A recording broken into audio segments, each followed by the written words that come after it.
I want to welcome you to Pathways to Aviation. It's our 4th annual Pathways to Aviation Career Week.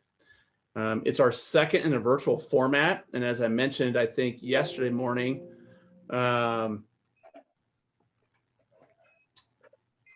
we may never switch back to a live format. This has been exciting. We've brought in leaders from all parts of the country into a room to inspire, inform, and engage students, job seekers, and then other industry leaders so that we can help make this aerospace and aviation industry just thrive. We work with students and job seekers on a regular basis. We host weekly workshops every Wednesday at 4 o'clock Pacific, where we address a different career readiness topic. And then we bring in guest speakers to all those shows. For example, next week, we're meeting with an airport director out in South Carolina. We do this regularly so that we can always be available to students and job seekers for whatever they need, wherever they are in their career journey. Right now, most should, but they don't all have summer employment, summer internships, or their first postgraduate career job. So we're with them constantly, reviewing resumes, working on their elevator pitches, all of that to make them shine in the interview process. And the interview process may not just be for jobs. They could be for scholarships and college or trade school admissions. So these are important things to remember. But enough about that. Today, we're all about aviation maintenance. We have 2 great shows. This is the first. This is our heavy hitter of the day. And then at 1 o'clock Pacific, we're meeting with the Aviation Technician Education Council to learn all about their Choose Aerospace organization. But right now, I'm going to turn it over to one of our amazing, bright, intelligent, sharp, clearly today good-looking candidates who's going to moderate this panel. So Casper, I'm going to turn this over to you, and it's all yours, my friend.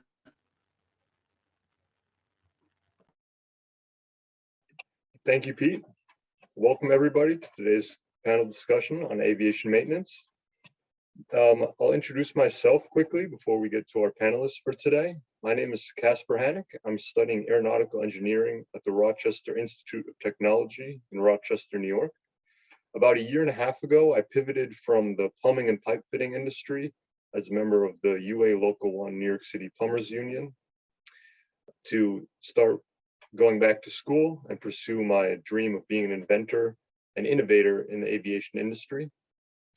So personally, I'm with Pathways to Aviation looking to build as much hands-on experience as I can through getting summer internships, doing co-op experiences, and networking in the industry. And so far, it's been an amazing help. I've been a candidate with Pathways for about 3/4 year now.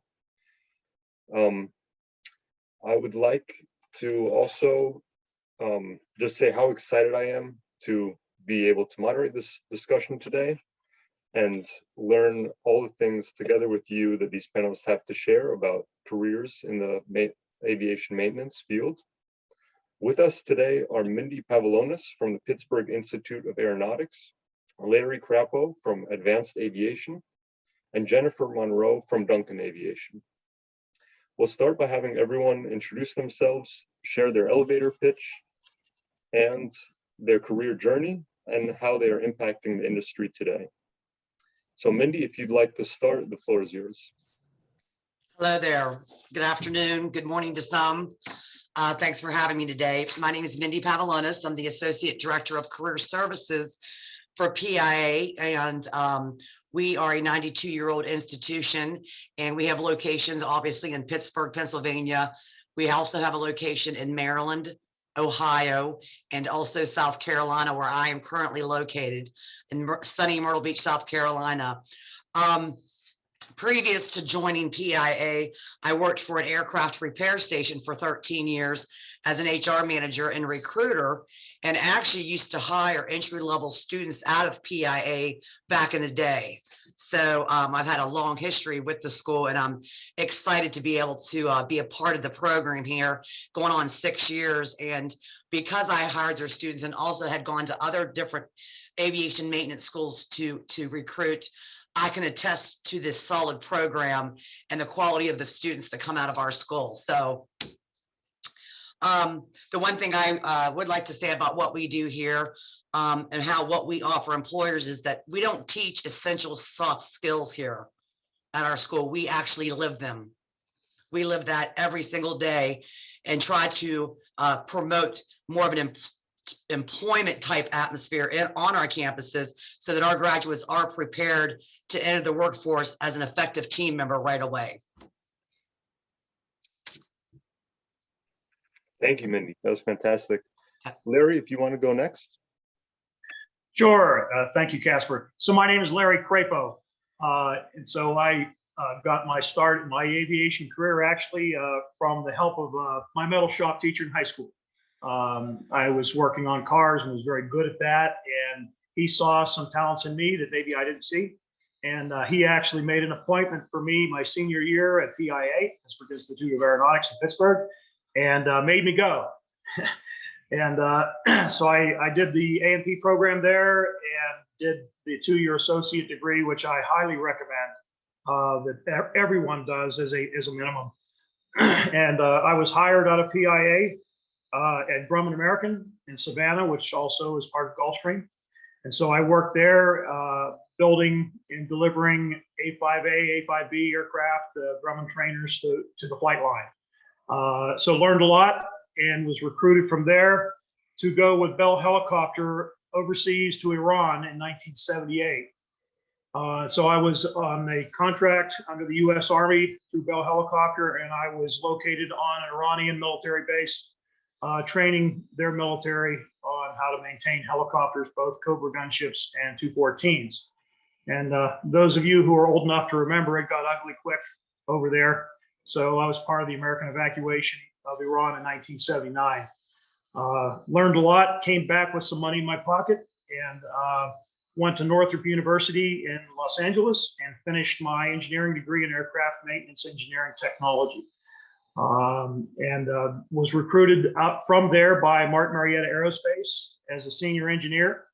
And while I was doing that, they also paid for my master's degree. So I did my master's degree in management technology and ended up starting my own tech company. So I started an aerospace technology consulting company in LA and ran that for several years, morphed it into more of a computer systems integration company, and then started doing software startups, hardware startups for a number of years, helping young folks pull money together and pull tech teams together and run them.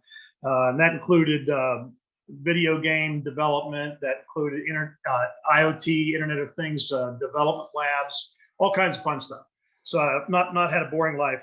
But in the middle of all that, I stayed involved in aviation, partly through projects like with the EAA. So I volunteered with our local chapter, the EAA Young Eagles program, and I ran their Build a Plane project in Carson City, Nevada for a short while there. And also got one of my bucket list items checked off here in Reno. Always wanted to help build an air race plane.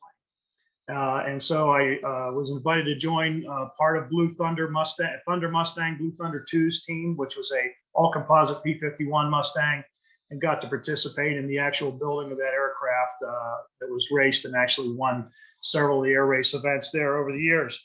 I also am still involved with a project called, we used to call it the Flying Motorcycle. It's now Samson Motor Works Switchblade. It's a 3-wheel drivable aircraft with retractable wings and tail out of Bend, Oregon. And so I'm still involved in that project and was recruited by Advanced Aviation to bring my management skills back into the aviation industry full time, to bring some of those management skills and innovations from the high-tech industry back into aviation to help things run more efficiently.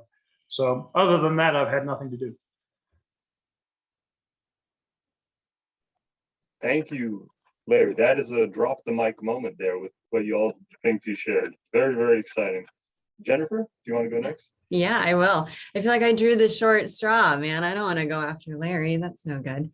So hey everyone, my name is Jennifer Monroe. I work at Duncan Aviation. I am on the recruiting team. I'm an HR team leader here. So we recruit for students from across the United States and have them come work at some of our locations. I am in sunny Lincoln, Nebraska today, but we have some other locations. Provo, Utah is one, in Battle Creek, Michigan. So I've been here for 5 years and this is my first stint in aviation. I honestly had no idea this little piece of the world even existed, except for, hey, I would see like a commercial airplane fly over every now and then and be like, that sounds super cool.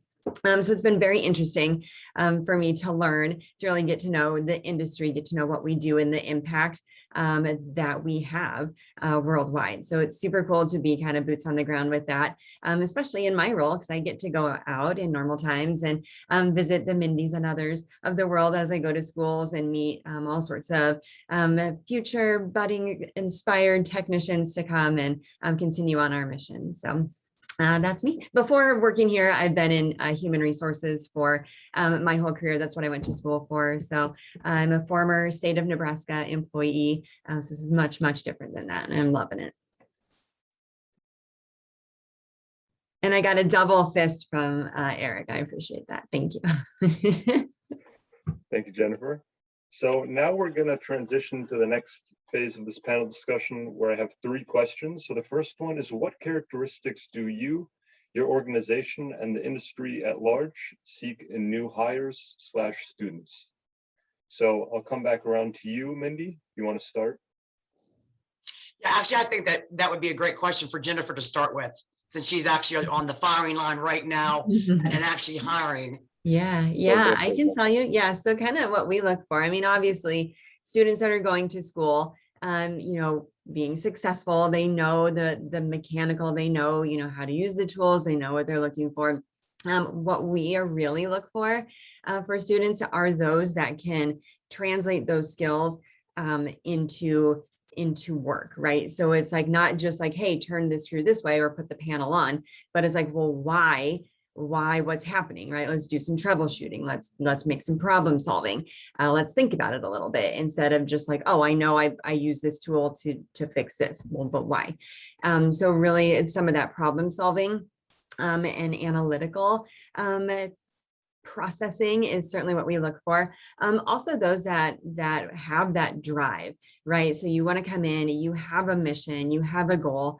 We hope that it's with Duncan for your whole career. If not, I mean, hey, that's okay. People move on, that's fine. But come in kind of like boots on the ground, running hot. Like you want to learn everything.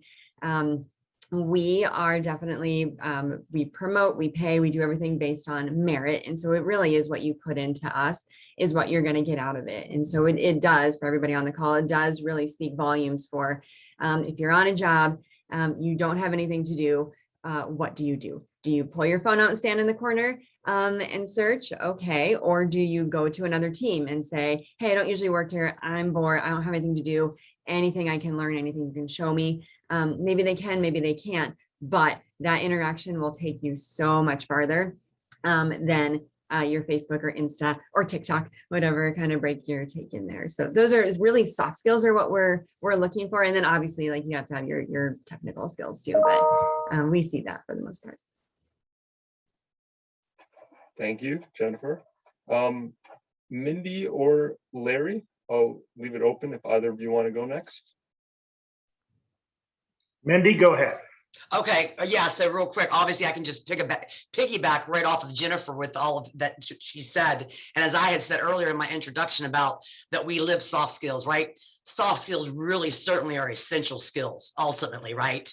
They're not soft, they're essential. So obviously we have a lot of various employers that come to our campuses, everything from major airlines, regional airlines, the Duncan Aviations, maintenance, repair, overhaul stations. And every single one of these employers are going to tell you just what Jennifer just told you. And that's half the battle. Do you come to school on time? Do you come back from your break on time? Are you showing up? Are you really there when you show up? Okay, so we can't teach that for the most part, right? Attitude is altitude. So that's what we do try to teach here. But like you said, teaching it is teaching it. We live it. right? We lead by example here with our instructors and our staff. We see somebody walking down the hallway, with their pants hanging down, get your pants up. What you wear, what you said to that student in the classroom, we stop it immediately, right? And let's fix it, because we want you to be ready. And that's why we have the reputation that we have for the students that we produce that come out of our schools. So that's all I have. Thank you. That was great.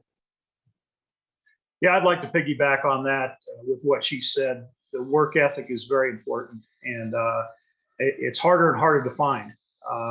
People showing up to work on time, people taking the correct breaks and lunches, and acting appropriately from a safety standpoint on the job. Very important issues. But obviously, many times when you're interviewing something or someone, you don't know that until you maybe check with your references. But looking at two different types of candidates, as candidate A being someone coming out of A&P school with no experience, we look for, are you just trying to take this as a job? Or are you really interested in this as a career? Okay, and so what we look for in that respect is, what do you do with your hobbies that might be mechanically related? Are you a car guy, a motorcycle guy? Are you building an airplane in your garage or something? Are you involved in a local EAA chapter, build a plane project or anything like that? Show me something that tells me you just don't want a job, because I don't want somebody that just wants a job. I want somebody that wants to grow, because we as a company have to invest a lot of time in training to take someone right out of A&P school or somebody earlier in their career and get them on track so that they're profitable for us. The other issues are, we mentioned reference checks, or I mentioned reference checks. We absolutely do those, both personal and business, to see where they're going with them. And we drug test. We let them know right up front. That's part of our interview process, which we'll talk about on another question.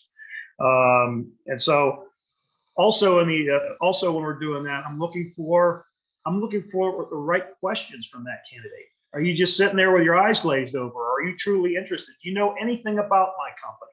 Okay. And if you do, tell me.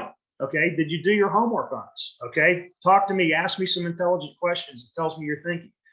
The last thing is, this job, being an aircraft mechanic, is all about paying attention to the details, both on the mechanical work that you do and the paperwork that you do. Half of your job is making sure the paperwork is correct for the FAA. Okay. And if you hand me a resume, and I can't tell you how many resumes I've seen with names misspelled, where you went to school misspelled, where you're from misspelled. If you can't pay attention to the details on your own resume, you're probably not going to be a good detail-oriented person out on the hangar floor. Okay, so these are just some pearls of wisdom to throw out. Thank you, Larry. And at this point, I'd just like to interject real quick with a plug for Pathways to Aviation. For those of you new to our organization, it's really a great way to build those soft skills that all our panelists have been talking about now, and just be around the professionals that you aspire to be. Because as has been mentioned in many of the panel discussions that have already happened this week, many of us don't have family members or family friends, neighbors who are in the aviation industry who we can kind of look to see what are their habits, who do they associate with, how do they develop themselves professionally, and just pick up all these little tips. So Pathways to Aviation is really an incredible organization to do that and to connect with mentors, network, and then get your skills tested. So you send in your resume. That's, of course, like the bedrock of being prepared for any kind of interview or professional setting, getting your business cards in order, getting your elevator pitch ironed out. So I can really recommend signing up. You can contact Pete, who's on the call, to get involved with Pathways. And then every Wednesday at 7 p.m., we meet and discuss a different aspect of career development. And then we also have these events like the one you're attending today. So thank you for answering that first question. And now the next one would be, what is the typical hiring and enrollment process? So Larry, you kind of touched on that. If you want to just continue, you mentioned the drug testing and checking references. If there's anything else that you'd like to mention. Certainly, I'll jump back in, Casper. So yes, part of our hiring process is, after the resume review and you've made the cut to a phone interview is the next step. And after the phone interview, there may be either a second phone interview or always an in-person interview. It depends, if we're looking at an intern versus an A&P or an A&P IA, the higher up the food chain you go, the more you want to really drill down into that person's career. And so obviously with someone like an IA, we're looking at additional interviews. We do a background check. So, word to the wise, if you think you can, have fun and get in trouble while you're in A&P school, better think again. Because we do background checks on all of our candidates. We do drug testing. And we also do random drug testing in the hangar as part of our certification ongoing. So you got to have your nose clean. And we also look at social media, okay, to see if you are who you present yourself to be in the interview. Are you standing on top of a motorcycle going down the freeway with a beer in your hand on Facebook? And so we kind of do our homework because, like I said, it costs us a lot of money to bring someone into the operation and train them and make them profitable for us. And so we want to make sure that we get the right candidate. I mentioned earlier, part of the background check is also us manually calling both personal references and business references. For business references, don't mention coworkers, don't bother. It better be somebody you report to, okay? We don't care what your buddies say about you or what you say about them. We want to hear from credible sources that you are on time, that you are a person of ethics and honesty and integrity. We want to hear also that you're a team player, okay? There's no room for the lone wolf out on the hangar floor because many times you have to start a project on an aircraft and someone has to finish it, and they have to implicitly trust you, okay? That you're not going to screw them up with the work you did before that, okay? And when they're signing off, we actually do a double signature. 2 A&Ps sign off everything in our business for safety, okay? And so when the second signature is coming on after you, and he finds a pattern that you're screwing up or not paying attention to details, we all have a problem, okay? So this is all about being honest, being accurate, paying attention to the details, and being a team player that the rest of the people in the hangar can trust. Thank you, Larry. I just want to note to all the participants on the call, if any questions come up, you can send them directly to me or to Pete in the chat, and we'll get to those once we're done with 3 that we're going through right now.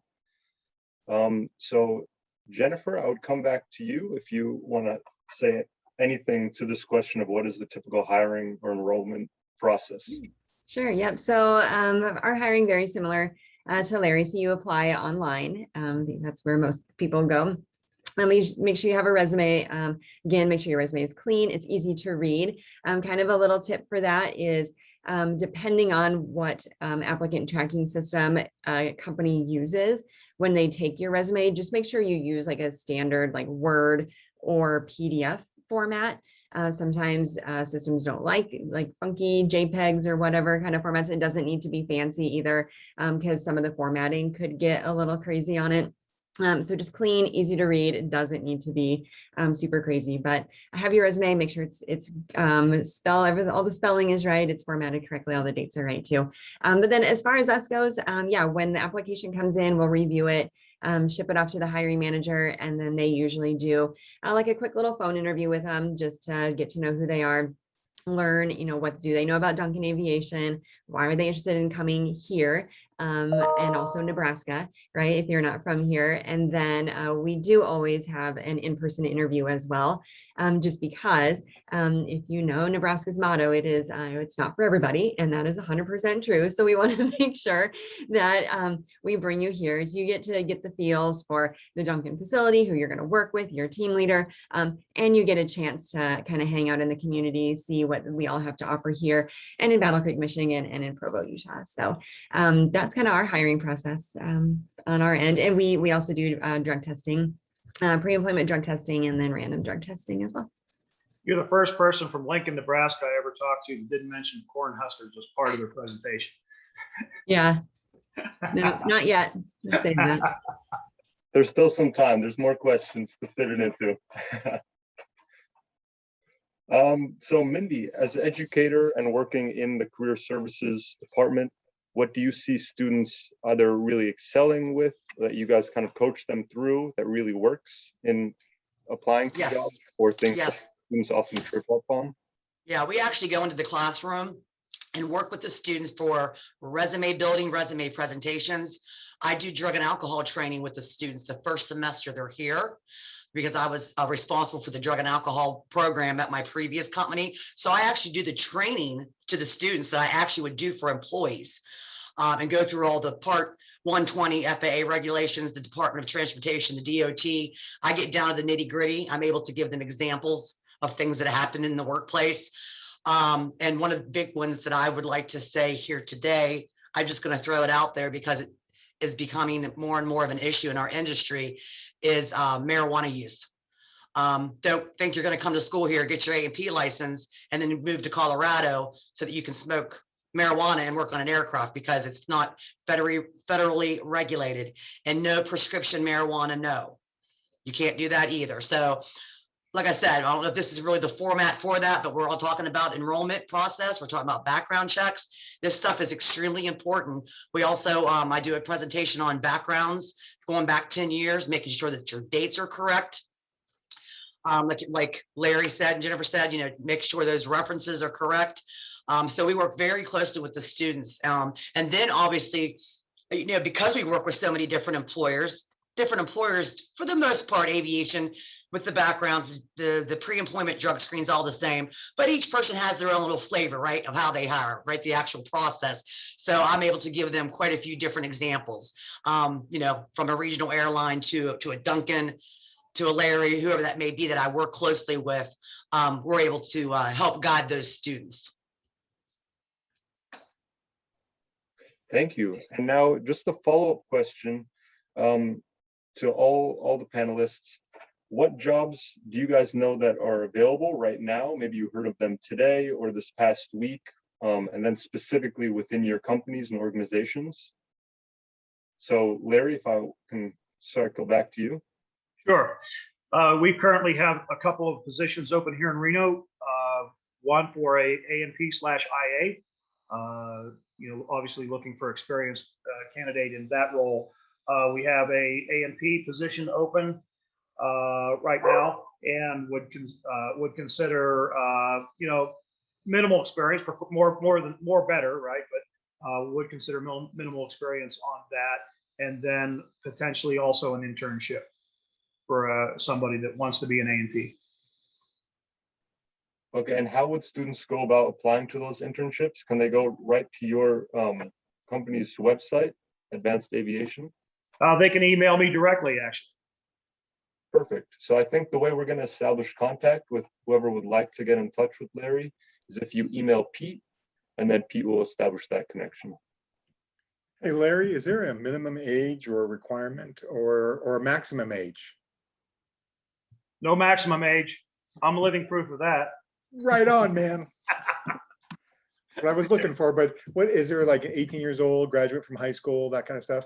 18 years old minimum, yes. Okay. So don't be surprised if you see my resume slide in on an email to you, okay? Actually, Pete just sent me his, so I'll forward you his as well. I'm joking. And then Jennifer, I know Duncan Aviation has a few positions available right now, if that's correct, and maybe you want to speak a little to that. Yeah, we've got a few. So yeah, we've got a number of A&P positions open at all three of our main locations.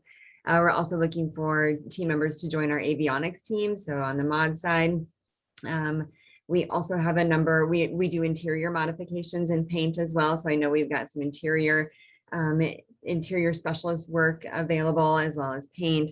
And we've got a couple of return to service inspectors open too in Lincoln, I believe. So yeah, we've got lots of opportunities in a wide range. Fantastic.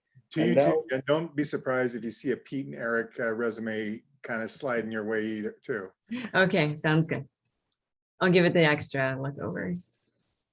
I'll be adding mine in there too. So it'll be a three-deal combo. So what I wanted to also ask you guys, and this is one of my own questions, is what associations or organizations would you guys say that you're part of that you would want to share with prospective employees and job seekers and students if they're still in school, that they can network and make those connections within the industry?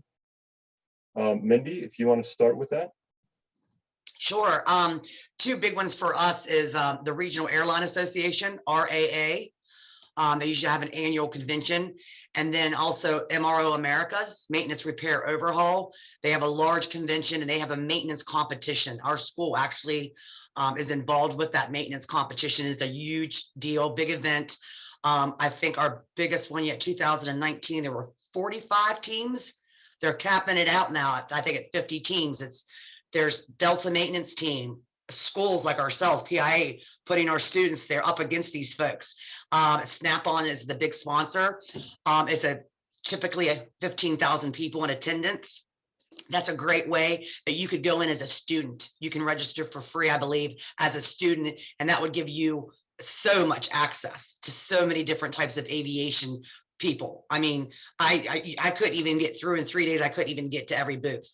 You know, you're talking over 1,000 vendors coming from all over, from the Boeings of the world to MROs to maintenance part manufacturers, the Embraers of the world. So really great organization, MRO Americas. You can sign up to be on their newsletter. You can read about what's going on in all the different markets. And then, like I said, if you're interested in airlines, Regional Airline Association, RAA, is another one for us that we partner with those folks. So those would be the two that I would recommend right off the top of my head. Thank you. Larry? So organizations that we participate in, as I mentioned earlier, we're involved in 2 local chapters of the EAA. And so we regularly go to those meetings, the Young Eagles events, as well as the regular chapters meetings to network with pilots and mechanics and airplane builders, etc. Also a member of the AOPA. We go to Oshkosh and we'll be there again this year. Obviously it was closed last year, but those are some of the organizations that we participate in. Great. And for those that maybe don't know, EAA, what does that stand for? That stands for the Experimental Aircraft Association.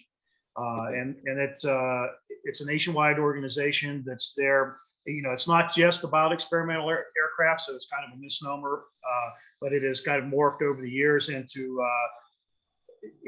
influencing and educating young kids from the get-go, typically starting as young as even 9 years old, on getting them interested in aviation for future careers, either as an A&P or as a pilot. You know, I have a 17-year-old son, and you know, he had a drug problem. I drug him to every air race aviation event when he was a little kid. It never really ticked with him until he went to a Young Eagles event at 11. And he's been flying ever since. And so now he's got his glider pilot's license and ready to solo on powered aircraft at 17. So those programs really pay off. They offer scholarships too for both A&P programs as well as flying programs. So and the AOPA does some similar stuff like that. That's great. So anyone on the call, if you have a younger brother or sister or a nephew or niece, it sounds like that's an opportunity to get them involved in aviation as well. I know I have a nephew, but he's only 2 years old, so I got to wait a little bit.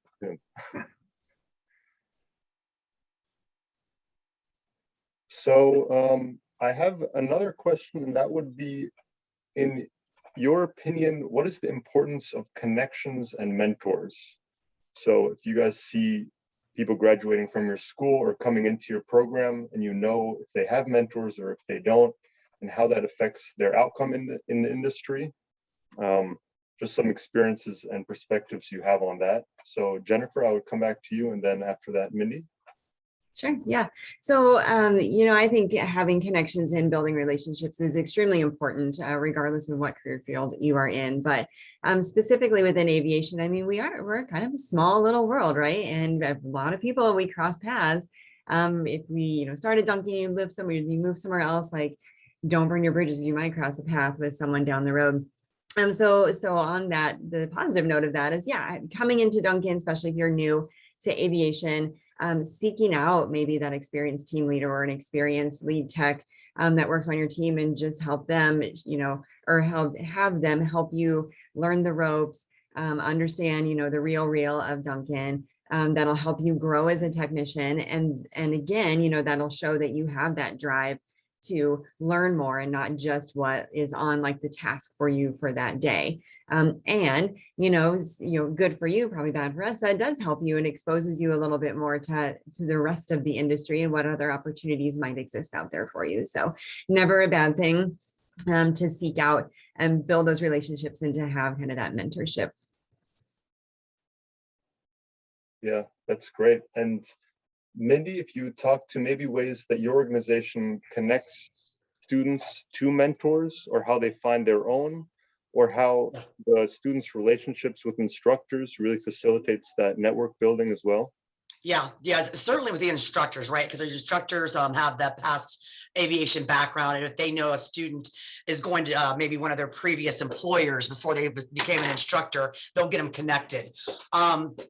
We have been very fortunate because of all of you wonderful aviation employers out there, because we are a small world. The recruiters, I have to give them kudos, because the recruiters really take our student, that new soon to be graduate, under their wing, and they really, I don't like to use the word handheld, but the recruiters in aviation have been just fantastic with our students, and they make them feel so comfortable and welcomed, and they get in there, right? And then in aviation, right, you want to put your inexperienced with your experienced on a team. And so then I'll hear within a couple months, right, I'll have a student say, oh, I love this guy, Jack Smith. He's been here for 30 years and he's just teaching me everything. So it kind of becomes also organic, I think, in the workplace, especially in aviation. Yeah, and I would just add, now in my university experience as well, you get out what you put in, right? I think we can all agree to that. So the students who don't stay after class or come before or in the lunch break, talk to professors or instructors, whatever the environment is that you're in, that's the amount of connection you'll get with those. But if you go into clubs afterwards and engage them on their interests and their career history and what they specialize in, you find those connections, you find those threads, and maybe you discover something, some aspect of aviation maintenance that you didn't know about, and that will become a whole career for you. So Larry, if there's anything you would like to add to mentorship and networking in the industry beyond the organizations we spoke about, maybe on a personal level, tips of how to engage a mentor or how to seek one out and ask if they would make you their mentee. Sure. To follow up on what the other folks have said, I can't emphasize enough the importance of relationships in this business. Getting the best jobs is always about relationships. And so the more organizations you can join, the more chapters, the more aviation interest groups that you can join, the better off you are. What surprises me is I am a huge LinkedIn fan and have used it since day one. Okay, and I rarely see people, that mechanics in the aviation industry use that, and I don't understand that because that is the best way to reach out to a total stranger with a message and say, this is my career path and you're working at a company that I'm interested in. Would you be willing to talk to me, or at least take my emails and let them know you're looking for work? And there's no other venue like that, no other app like that that lets you do that. So also getting your resume up there, getting your references up there, and really fleshing out the LinkedIn side. Again, I see very few A&P mechanics really taking advantage of having their past bosses post their references up there for them and really use LinkedIn. The other thing that I don't see is LinkedIn has aviation interest groups. They got tons of them. Okay, get out there, get in those groups. You're going to network with people you don't know all across the country. Okay, and there's nothing else like it. Do it, use it. Yeah, fantastic advice. I'm a big convert to LinkedIn, and I didn't even know what it was, what kind of website it was before I came onto Pathways to Aviation. And now I play it like a game. How many connections can I get? And it's fun and very helpful for just staying in touch with people. And down the line, I mean, yeah, all the opportunities it can open up is really incredible. Now I'm going to shift to kind of looking out into the future of the industry. So where do you guys see the industry being in 5 to 8 years in terms of the amount of technicians that are going to be needed at your facilities? Is it going to go down? Is it going to go up? And then as an add-on, how can students prepare for that? So if they're in high school now, what kind of skills will be required in 5 to 8 years' time? So Mindy, if I could start with you on this and kind of what you're seeing in the States. Yeah, we certainly are still, we had such a critical shortage pre-COVID that it was so critical that there's no way that even with COVID that would cause us not to ever need mechanics again. We have already seen the uptick. I am happy to say that PIA has had 3 graduating classes join COVID and are 80% employed, when we're typically 97% employed, right? So it's only 80%. It's not because the other 20% didn't get offers. They were a little bit more concerned about having to relocate during the COVID, et cetera, those types of things. So there was other factors involved of why it's 80%, right? It wasn't because the other ones didn't get offers. But yeah, based on all of the employers that we work with, from airlines to MROs to all of them, general aviation, your small mom and pop aircraft repair stations, they all are contacting us, calling us, emailing us. The hiring has not gone away. The only thing that has been there was a shift, wages have stayed the same, is like relocation bonuses and those types of things. They had to tighten their belts a little bit on that. But other than that, we have not seen that need go away, and we still are going to have a shortage all across North America and all over the world when it comes to aviation. So we are certainly know this for a fact. And as far as students being prepared, like you're in high school now, one of the couple of things that we talk to our students and prospective students, and when we go out to middle schools and high schools, that type of thing, is math. You know, brush up on your math, get your, you know, get the math students, and then physics, right? It's all about the physics. But it's not, you know, it's not a necessary requirement. I mean, to get into PIA, you don't have to take a SAT test or an ACT test, anything of that nature. But skill sets such as math and physics, all this new electronics, right, and avionics, and all the computers now, all that stuff, right? We're real, the technology's there. So, you know, we see students that are into building computers and robots. Guess what? You can work on airplanes. So yeah, different skill sets that we see out there now that our older generation didn't have all that computer technology. So let's transfer those skills that these young kids and these younger generations are learning, and how they're going to be the driving force behind it all. Thank you, Mindy. Okay. Jennifer, if you want to dive into how it's looking over at Duncan and what you guys are projecting for the next few years. Sure. Yeah. Wow. So students that are interested in a career in aviation, boy, you have picked a good field to be in, let me tell you. So yeah, 100% what Mindy said. Prior to Corona or the COVID, yeah, we were heading into a pretty big shortage. We were ramping up all sorts of stuff on the recruiting end of just how do we get people interested in aviation and diving into those high schools and those middle schools. And then even during COVID, we continued to hire. I was obviously not at the same level, but and now, yeah, we've got stuff hopping here for sure. So specifically for us, we've got some growth plans coming for here in Lincoln. Go Big Red, there you go. So here in Lincoln, we've got some growth happening here.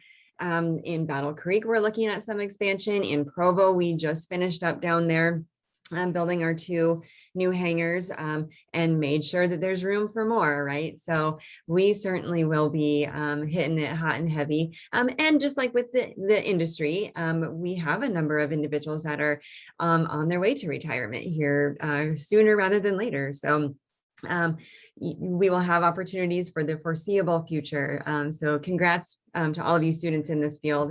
You picked a good one. Thank you, Jennifer. And Larry, if you want to speak to this point at all. Sure. we are slammed right now, and we have a serious shortage of qualified, reliable, talented help. There is plenty of help out there that in the A&P world that is unreliable and jumps from job to job. But obviously, I can't emphasize enough on new candidates, new A&Ps, is to really convince your employer you're a person of integrity and you're a person of reliability, because we need more of that in the industry. And so we absolutely are growing. I was shocked at how busy we were during COVID. People were wanting to get in their airplanes and fly, and get away from it all. And so like I said, we have been slammed. I mean, I typically am, running more stuff in the front office than out in the hangar, and I've been spending more time in the hangar than the front office. And of course the new technologies coming out, as was mentioned. It's a great time for kids to get into this field, because applying what they've learned software wise, programming wise, high tech, PC wise, using some of that technology with new instruments, testing instruments in the field, it's a great time for you. To add to that, I would also add that I mentioned this earlier. If you're going to A&P school and you're going to invest the time, make sure you research your A&P school carefully. And I mean carefully. I mean, if you look up online, you see so many horror stories of there's a situation going on in Utah right now. The FAA posted that all the last couple of graduating classes had to go take their A&Ps over again because of some unethical testing issues that went on. There's been A&Ps that closed over the West Coast that were just, paper mills. Research, look for a well-established place. And if you're going to invest that much time in getting your A&P, I highly recommend getting the 2-year degree with it. Just go that extra distance, because I didn't think that I could handle the calculus in engineering and wasn't ready to when I came out of A&P school. So I did my A&P, got my associate's PIA, and went on. And that actually rewarded me later in life. When I came back from overseas, I had the money in my pocket, and I was a little more mature, and I was ready to handle the math and did the engineering. And that actually gave me a career leap in my career of 5 years. So I was hired as a senior engineer right out of college as a result of that aircraft experience. And so I can't emphasize enough, do the college degree if you can afford it and have the wherewithal. So thank you, Larry. I see a question came in the chat about, do you see an advantage of having an associate's or bachelor's degree in addition to the A&P, as some students are considering finishing their degree versus ending with certificates? So I think we just spoke to that with what Larry said, but Mindy or Jennifer, if either of you want to jump into that from either of your perspectives, if you see it's a no-brainer either way, or if there are certain cases that just the certificate might be more than enough, or if you're always looking for students to get that degree as well. Yeah, from our perspective, if you have your A&P, that's kind of the minimum that we look for, and then that's totally fine to do. If you're in school, you might as well get your associates, right? We have a tuition reimbursement here, so if you come on board and you want to get your bachelor's after while you're in school, we help pay for that. But to have some of those degrees under your belt, to either come in or obtain while you're here, helps you grow within our organization and within the industry, wherever you go. So maybe you start as a technician, but you want to roll up into project management or sales. Having that bachelor's degree behind you in aviation science or whatever, that's certainly going to help you grow and develop too. Thank you. And Jennifer, I'll just follow up with you, because another question came in about being overqualified potentially. And so someone specifically with the degree in mechanical engineering, in your department, would you see that as being overqualified if they're applying to be a mechanic? And what would your tips be with putting that on a resume, or how you would present that? Yeah, sure. I don't know that I would count them as overqualified. I would just wonder if what their real career goals were. So from my perspective, if that came into my desk, I would call the person and just say, okay, so you have this, you went to school for this mechanical engineering and you're applying to be an A&P, like, what are your long-term? Is this because you want to learn kind of from the boots on the ground and then roll up into engineering? And totally, I get that. or do you understand what the job is, kind of a thing. So if that's your passion, if you do that, if you've got kind of that degree and you want to get into a maintenance or a technical position, I haven't talked about this yet, but make a cover letter when you apply, because that one doesn't need to be long. Don't write an essay, just something real short and quick, and make that your story of like, okay, yep, I went to school for this. These are my career goals. This is why I'm applying for this position, XYZ. And that will help initially for the employer to understand, oh, okay, you're applying because you're interested, not just because A, you don't know what the job is, or B, you just need to apply to apply. That's great. Thank you. And Mindy, do you see students coming into Pittsburgh and PIA or any of your other satellite programs with degrees and how their outcomes are? Yeah, previous degrees. Yes, so PIA main campus is a required 2-year program, which automatically comes with that associates. The 3 satellite campuses, we have articulation agreements with our local technical colleges. So you do 16 months with me, and then you do another 4 months at the local tech college. And then with the combination of hours between the 2 programs, you have your A&P certification, right? You test out for that. And then you have your associates in applied science. So ultimately, if I got to tell you, right, overall, as employers come in the door and they're interviewing our students, they're looking for the A&P ticket it's for aircraft maintenance technician position, right? But if you know that you're somebody that wants to continue to move up the ladder, grab that associate's degree. Go ahead and do those extra 4 months. Grab that associate's. It'll help you later on in life. Like Larry said, I have friends who graduated from PA years ago, and they had that associates, and then they go work for a company like Jennifer, who will give you tuition reimbursement, and was able to get their bachelor's from Embry-Riddle, right? Or you're that mechanical engineer. I used to actually hire folks that said to me, Mindy, I've got this degree, I got my A&P, my 5-year goal is to build airplanes, to design aircraft, etc., like you, Casper, but I need to know the inner workings of aircraft. That's why I'm applying for this A&P position, right? You tell me that, I get it, and guess what? You've got that desire. That's actually, it's a plus. Yeah, you want to work for me for a couple of years, you're going to bring a lot to the table, and then you're going to continue to grow, whether it may be with my company or someone else. At least we know we got a good one in the aviation industry as a whole that we can pass around. I love that. Thank you. It really answers the question I think that the student had. Thank you, Beth Perry, and your students over there. And it seems to me like there are many ways to come into the industry and the aviation maintenance career field. So if you have degrees, if you want to get degrees while you're working, Jennifer mentioned being able to get that paid for. So there are many solutions out there. And again, to plug Pathways, there are ways that Pathways can connect you with scholarships and programs to get education paid for, different courses that you're interested in your area. So definitely make sure to check out Pathways. Now I see we're kind of wrapping up here. We have 6 minutes left, and I want to give Larry and Jennifer and Mindy an opportunity to kind of pitch why people should come to them if they want.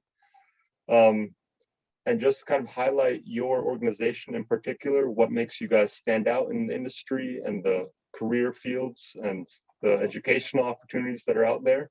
And I just want to thank everyone already for everything that's been shared. And yeah, so if we want to start, Larry, and then we'll go from there. Very good. Thank you. I've lived across this country, coast to coast and in the Midwest. If you look at that background behind me, you'll see the ski slopes. That's the view from our hangar door. Okay. It's 20 minutes from our hangar to the ski slopes, and Lake Tahoe's another 5 minutes or so after that, 10 minutes after that. So why live here? Now, there you go. Great weather, great location. So our company is, we are an innovative company. We have an environment where we can bring people up through the ranks in it, and are always looking for good talent. And so while we're mostly a piston, driven operation as far as piston aircraft, we do work on turboprops as well and some like that. So we're not a big company like the one that Jennifer works for, but we are kind of a quality of life, no weekends kind of company.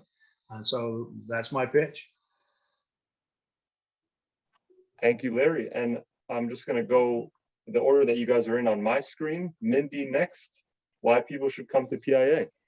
Yes, well, and like Larry said earlier, right? Make sure you pick the right school. Well, we are the right school, right? Been around for 92 years. Larry graduated from PIA.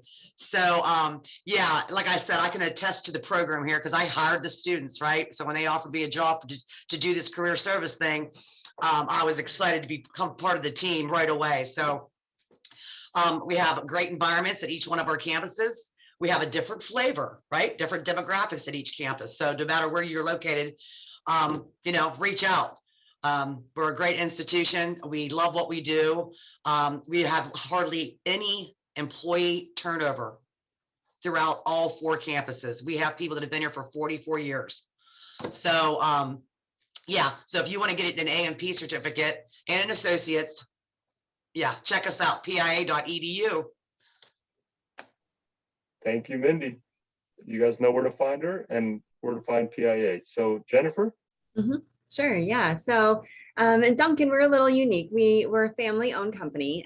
So we do have employees from coast to coast, and we're sitting at about 2,400 team members currently. But to the root of it, we're a family-owned company. The Duncan family is very involved in business, and more so just the team members. They know a ton of us. They know us personally.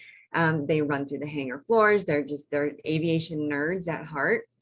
So they're just really, truly interested in the work that our team members do. So we do have kind of that family feel, and that is very apparent in kind of the locations that we're in as well. So we want to be very cognizant of providing demographic areas where families can grow and develop, and not just our team members. So that's kind of the unique thing for us. You know, we are kind of here most of the time on the weekends and second shift as well. But certainly we understand that family work-life balance is very, very important. We're family owned. So we definitely take a lot of time to play and celebrate and work too. Thank you, Jennifer. Sounds like a great place to work. So one last question came in from Bernard Omalo. I hope I'm saying that name wrong. My apologies. A student from Edmonds College, Washington. And he was wondering, and maybe we can just do 30 seconds, just a really brief answer. What kind of changes are expected in aviation and the effects on education to get in? So if there's any thoughts, Larry, I would just give you a chance if you want to raise your hand if you have something to say, or I can go to Mindy. Well, Yeah. I think I've covered Yeah. much of that subject already. You know, it's about the A&P schools keeping up with technology. Always has been about to make sure that they're at the curve, ahead of the curve if possible. And so a lot of that is really on the A&P schools. Changes in the industry are going to continue to occur. I mean, as composites, aircraft parts are now being considered to be manufactured through a composite method, and not composite, but printed parts. So I was just reading about that this week, of how some of that is going to occur in our industry. And so that's some new technology coming into the market. The Internet of Things is coming into the aircraft space. And so all of that type of technology is going to be something new to look for. And so that's about, we'll just have to see where that goes. Thank you. Mindy, I see you shaking your head. Do you want to speak to that real quick? Yeah. Real quick, this was a great question, by the way. It's actually just the perfect timing. Just recently, this past 6 months, ATEC, who you guys are going to be speaking with this afternoon, bring this question up. We finally got approval. The FAA Part 147 regulations, which is a school, what we teach, the curriculum that we teach, has been unchanged since 1969. Right? This goes back to now. So we've got an issue, right? We need to be teaching composites and printing, right, in the school system to get these students ready to go into your workplaces. So there's a big push behind all that with Choose Aerospace and ATEC, and they can give you some great information about how this is going to affect our curriculum, and is going to give us headway for us to be able to teach this new technologies that we need to be doing for the future. fantastic. So it sounds like changes are coming and everyone's ready for them and adapting. Very fascinating technologies I'm learning about too, 3D printing. I know we'll all be on that. We're not already on it now. Yeah, no problem, Bernard. So I want to thank all the panelists for your time and for your thoughtful answers and all the information and advice you've shared. And I just want to pass it back to Pete, who's going to close us out, tell us a little bit about what's coming up for the rest of Aviation Career Week, and wrap things up. Thank you. Wow, Casper, you just grand slam. You killed it. Way to go. Mindy, that's why we're talking to Choose Aerospace.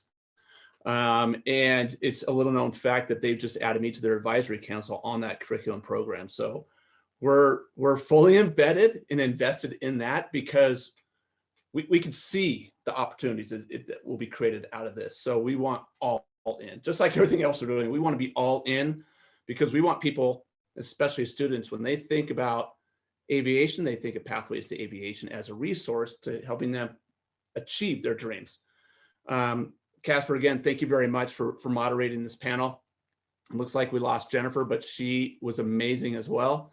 Mindy, Larry, your insight was amazing. We've done this maintenance panel, I think, twice now, virtually. They've both gone overboard. So, and there's a reason for that, because the data, the content you're providing, the insight is just instrumental, and it's amazing.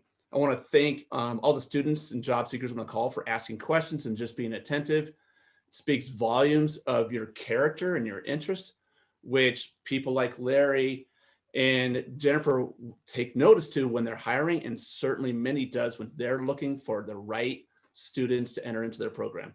So thank you very much for that. If you want to watch our interview with Crystal of ATEC and the Choose Aerospace organization, join us at 1 o'clock Pacific today. If you haven't signed up, go ahead and sign up and get that link. But we're going to sit on a call for 30 to 45 minutes, maybe 60, because she talks. And it'll be a great conversation. And then we're having a day dedicated tomorrow, or at least the morning dedicated to aviation and airport operations tomorrow. So we kind of have a heavyweight kind of list of attendees or panelists. So I encourage you to join that. And then we'll wrap it up at 11 o'clock Pacific. But again, thank you very much. And I think this is when I turn it over to our Chief in Command. That's his new title, Eric, to close us out. Nice, Chief in Command. I'll see if that fits on my business card, Peter. That's great. Casper, knocked it out of the park, buddy. Way to ask some great questions, great follow-up questions, and really dig into maintenance and the subject matter here. So I appreciate that. Jen, you did a great job. Too bad we can't tell you, but you can watch the recording and you'll hear both of our Pate's and my accolades. What I love about when we do aircraft maintenance and aircraft mechanics, I love the fact that we've got PIA as an opportunity for students or job seekers to get educated, and then a company like Advanced Aviation to employ them. And then Jen to give, and same thing with Jennifer. So I just love this panel discussion. I've always enjoyed these the last couple of years with our aircraft mechanics and maintenance. So Mindy, Larry, thank you guys so much for taking the time, carving it out, and just investing in all of our futures. It's just exemplary. Thank you guys so much. And with that, I'll do the sign off. You ready for the sign off, Peter? Okay, here we go. We're out of here in 3, 2, 1. Thanks, guys. Have a great week.